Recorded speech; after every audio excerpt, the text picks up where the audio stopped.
পশ্চিমবঙ্গে নির্বাচন হবে আর রক্তপাত হবে না, এটা কি তৃণমূল কংগ্রেস চায়? আজকে পশ্চিমবাংলা শুধু নয়, ভারতবর্ষের বিভিন্ন রাজ্যে উপনির্বাচনের রেজাল্ট হয়েছে। আমার এখনো পর্যন্ত কোনো খবর পাইনি ওখানে কোনো ঘটনা ঘটেছে, কিন্তু দুর্ভাগ্য আমাদের পশ্চিমবাংলায় একটা উপনির্বাচনে একটি ফুটফুটে ক্লাস 4-এর 9-10 বছরের বাচ্চা মেয়েকে খুন হতে হলো। অভিযোগ কি?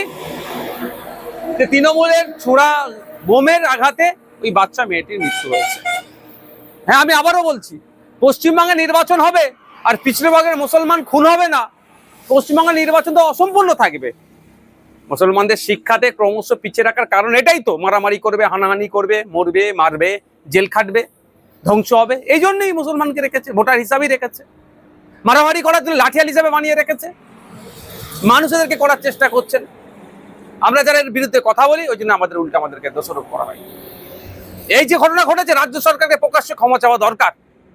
সাথে সাথে ওই যারা দুষ্কৃতী সমাজ বিরোধীদের দাপাদাপি যারা চলছে, তাদেরকে ঘাড় ধরে জেলের মধ্যে রাখা দরকার। আমি ওই পরিবারকে সমবেদনা জানাই এবং গভীর উদ্বেগের সাথে বলছি, আমার পশ্চিমবাংলা কোন দিকে এগিয়ে যাচ্ছে।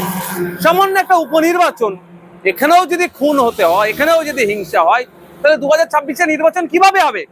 ইলেকশন কমিশন অফ ইন্ডিয়া কি করছে? সম্পূর্ণরূপে পশ্চিমবাংলায় শান্তিপূর্ণ নির্বাচন করতে ব্যর্থ হয়েছে। আমি আশা করবো এর থেকে শিক্ষা নিয়ে আগামী দিনে 2026 নির্বাচন আসছে, শান্তিপূর্ণভাবে নির্বাচন করবে।